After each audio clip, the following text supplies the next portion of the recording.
There is a reason you are awake right now. This moment is not accidental, and this hour is not random. When the world is asleep and distractions are silent, heaven often chooses to speak. Between 3 a.m. and 5 a.m., when your body expects rest but your spirit is alert, God may be calling your attention not to disturb you, but to develop you. God does not interrupt sleep without purpose. He awakens people not because they are tired, but because they are needed. This early hour is a sacred window, a divine appointment where clarity is given, direction is revealed, and assignments are released. Many people pray during the day, but few are summoned in the night because not everyone is trusted with silence, solitude, and responsibility. If you find yourself waking up during these hours repeatedly, it may be because God is preparing you for something greater than comfort. He is calling you into alignment, inviting you into conversation, and positioning you for instruction. The question is not why you are awake. The real question is, are you listening?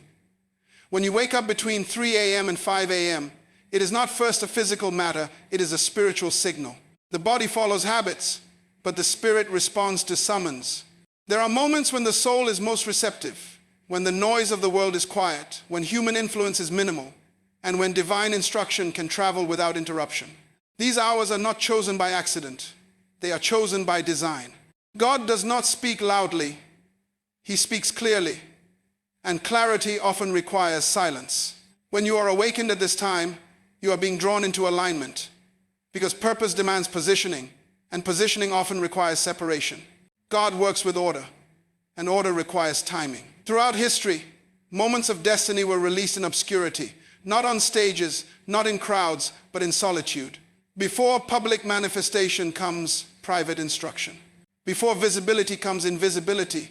When you are awake while others are asleep, it is often because you are being trained for something others are not prepared to carry. Purpose is heavy, and only disciplined spirits can sustain its weight. These early hours are training ground hours, where your spirit is conditioned to hear, to wait, to receive, and to respond without entertainment, applause, or validation. Between these hours, the mind is less crowded, the emotions are calmer, and the spirit is more alert. God is a God of priority, and He often seeks those who can give Him undivided attention. During the day, your mind is split between responsibilities, conversations, pressures, and expectations. But at night, when you wake without alarm, without noise, without instruction from man, it is often because God Himself has initiated the moment.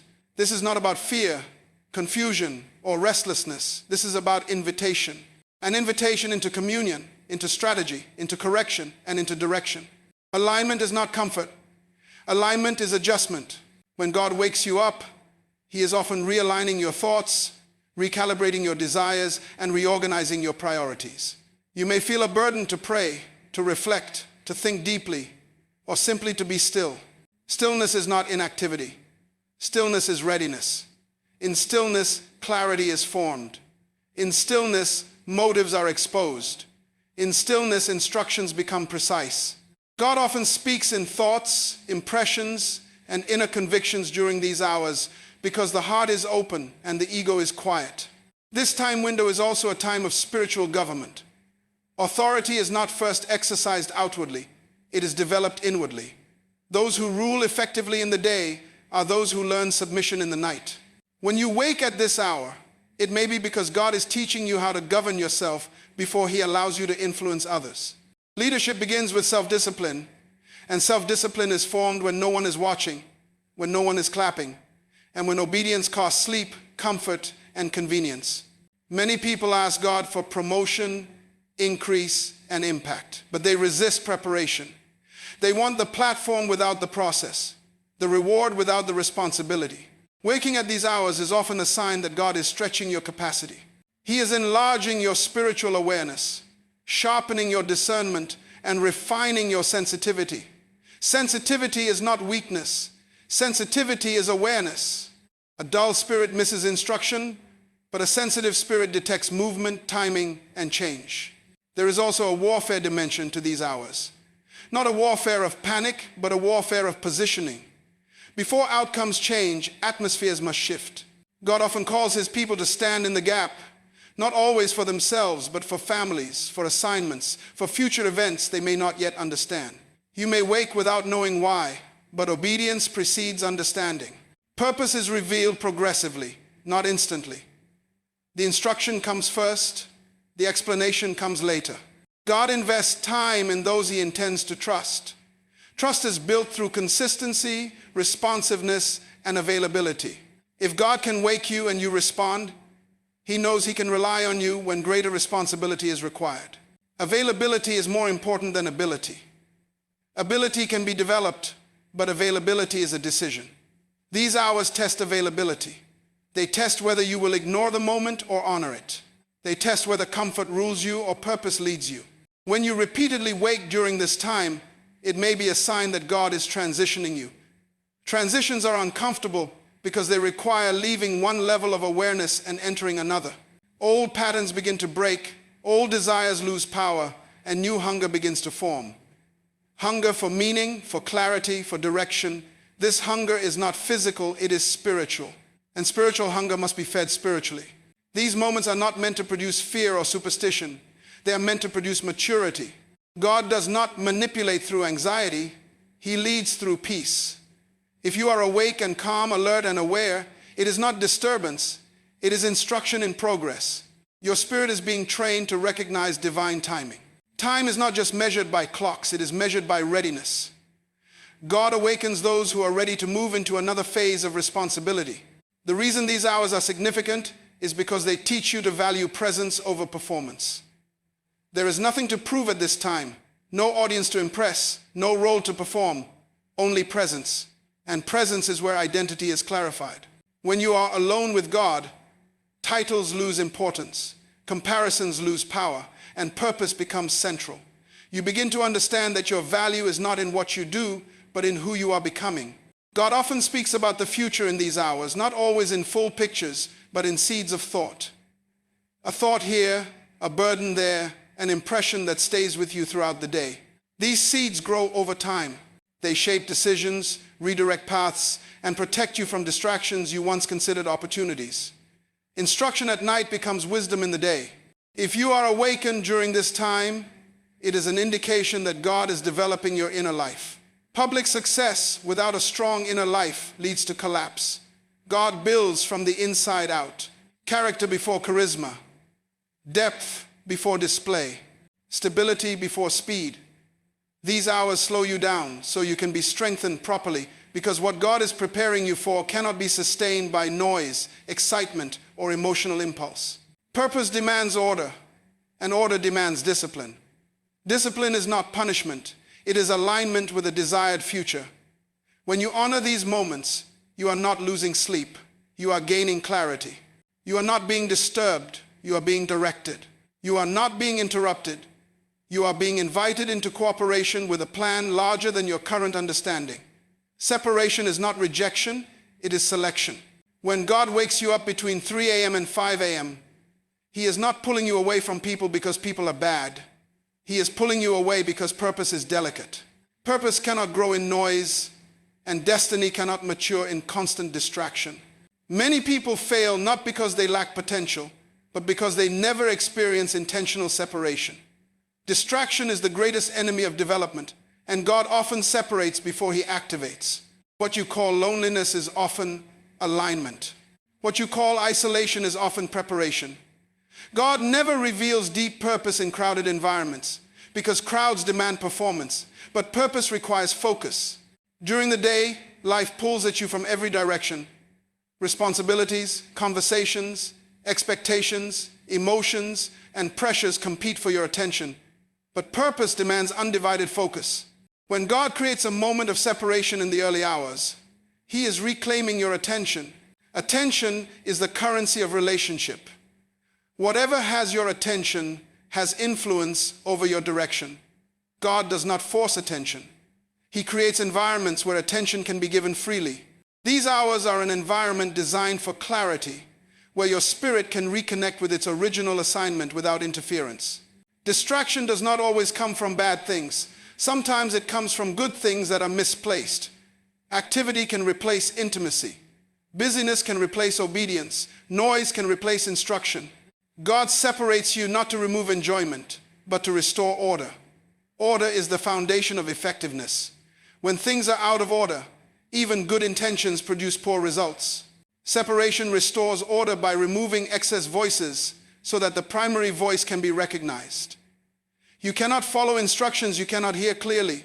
Between these hours, the world is quiet and the soul is exposed. Without distraction, you are forced to confront your thoughts, your motives, your fears, and your desires. God uses separation to reveal what distraction hides. Many people are afraid of silence because silence reveals truth, but truth is necessary for transformation. Purpose cannot be activated in denial. Activation requires honesty, and honesty thrives in solitude. When God separates you, He is not trying to embarrass you. He is trying to refine you. Purpose activation is not an emotional experience. It is a developmental process. God does not activate purpose publicly before stabilizing it privately. Separation allows God to shape your thinking patterns because your thinking determines your decisions and your decisions determine your future.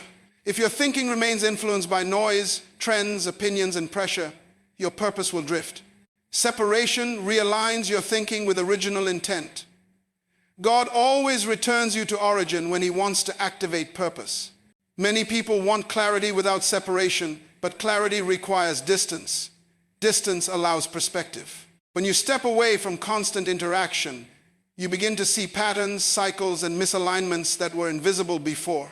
God separates you so you can observe instead of react. Reaction is emotional. Observation is strategic. Purpose demands strategy, not impulse. These early hours teach you how to slow down internally, even when life demands speed externally. God often activates purpose by first deactivating distractions. Distractions drain energy without producing fulfillment. You can be busy and still be empty. Separation exposes where your energy has been leaking.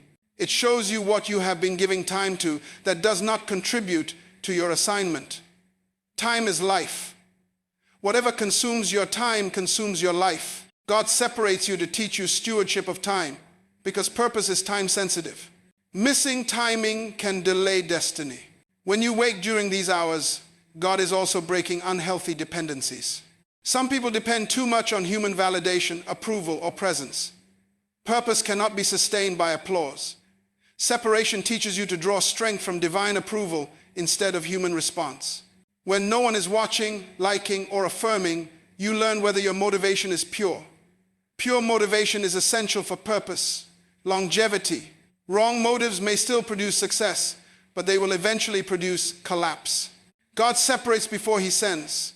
Sending without separation leads to confusion. Separation clarifies identity. When distractions fall away, you are forced to answer internal questions.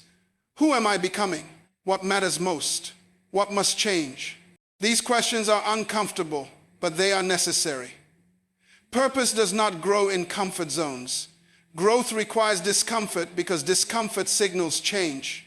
God uses separation to stretch your capacity to be alone with truth. Purpose activation also requires emotional maturity. Constant interaction can hide emotional instability. Separation reveals emotional patterns that need healing. Anger, insecurity, fear, pride, and impatience surface in silence. God does not activate wounded purpose. He heals before He releases.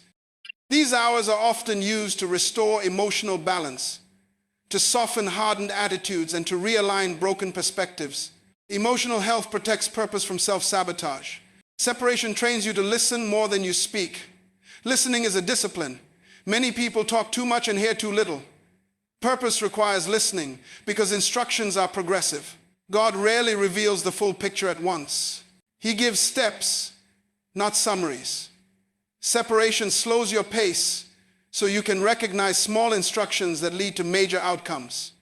Missing small instructions leads to major detours. God also uses separation to detox your spirit from constant consumption.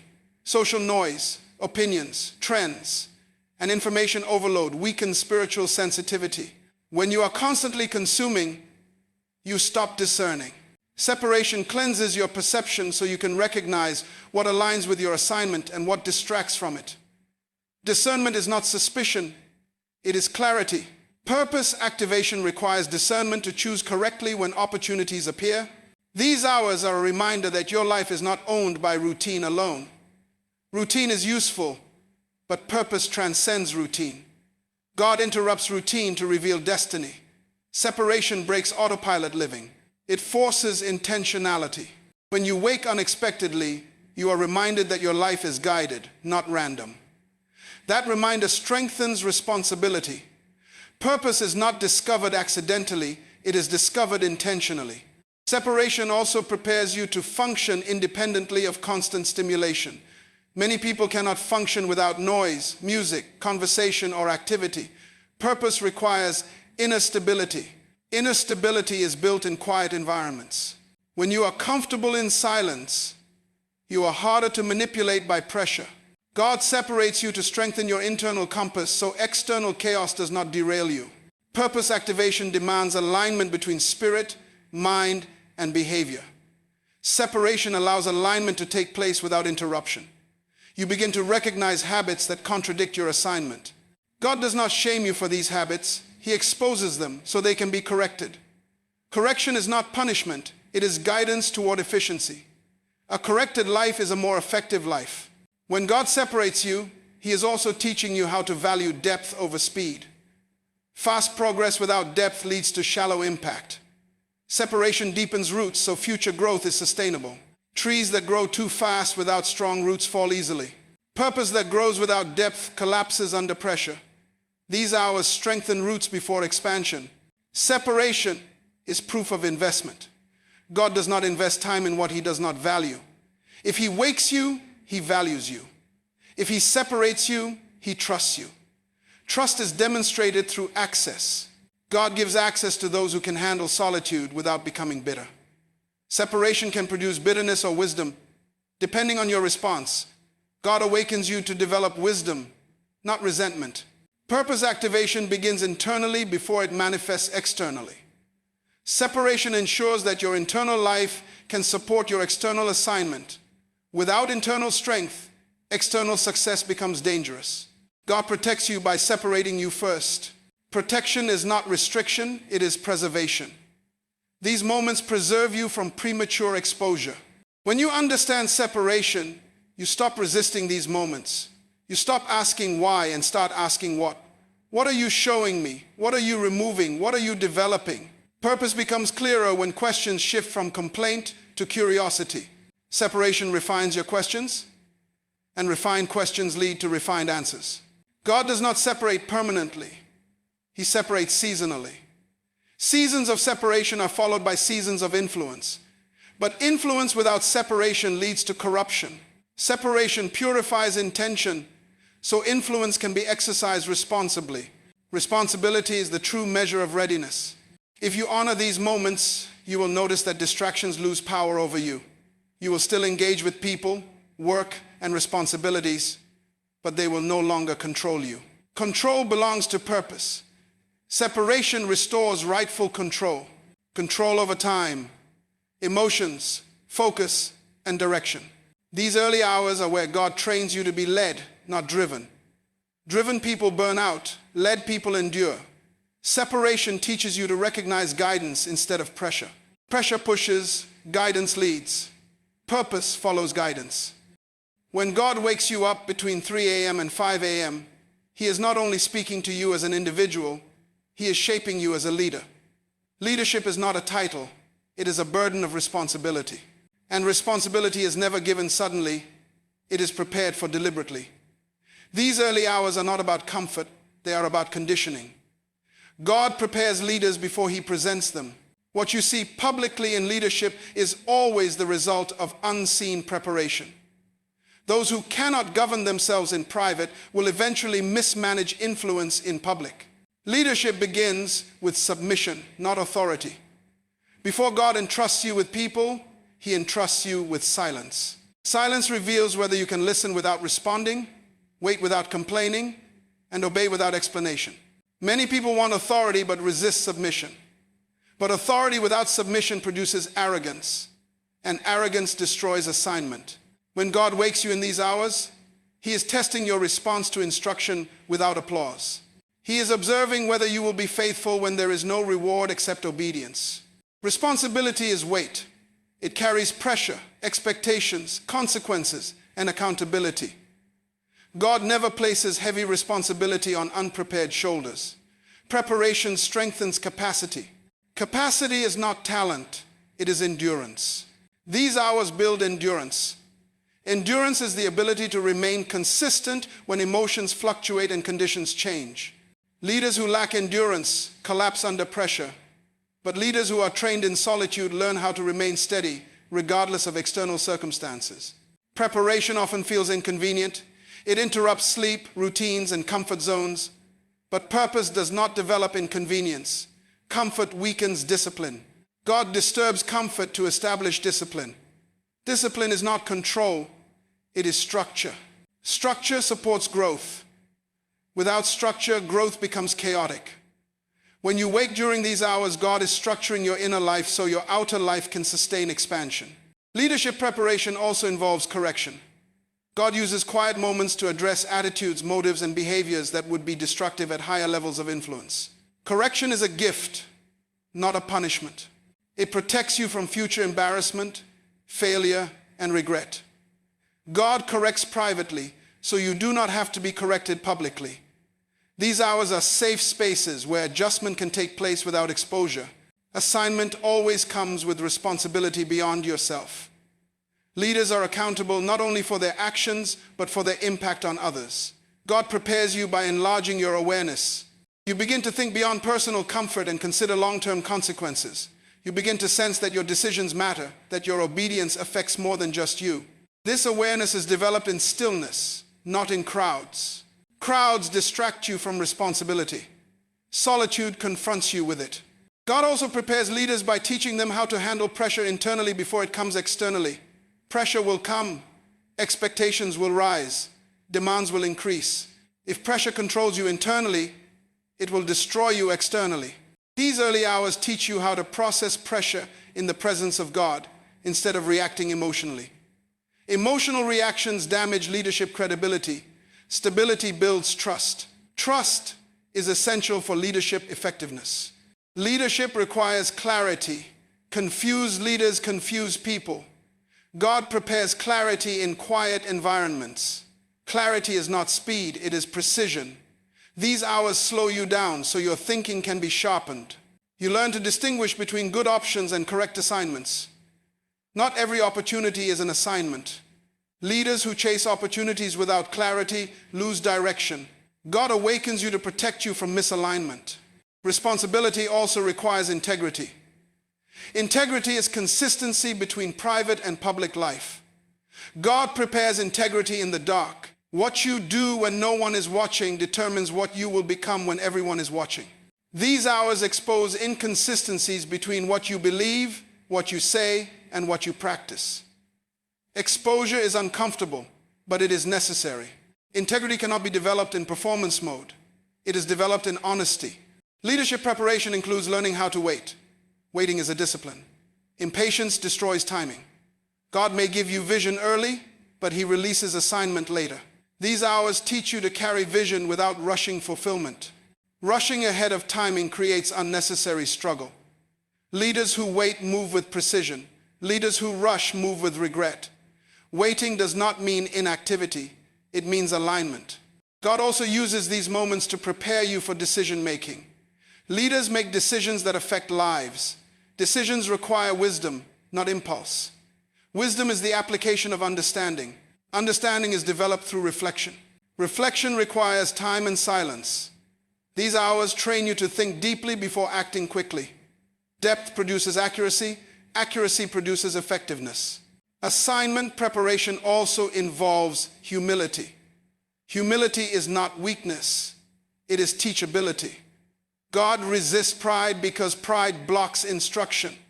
Leaders who think they know everything stop growing. These early hours remind you that you are dependent, not self-sufficient.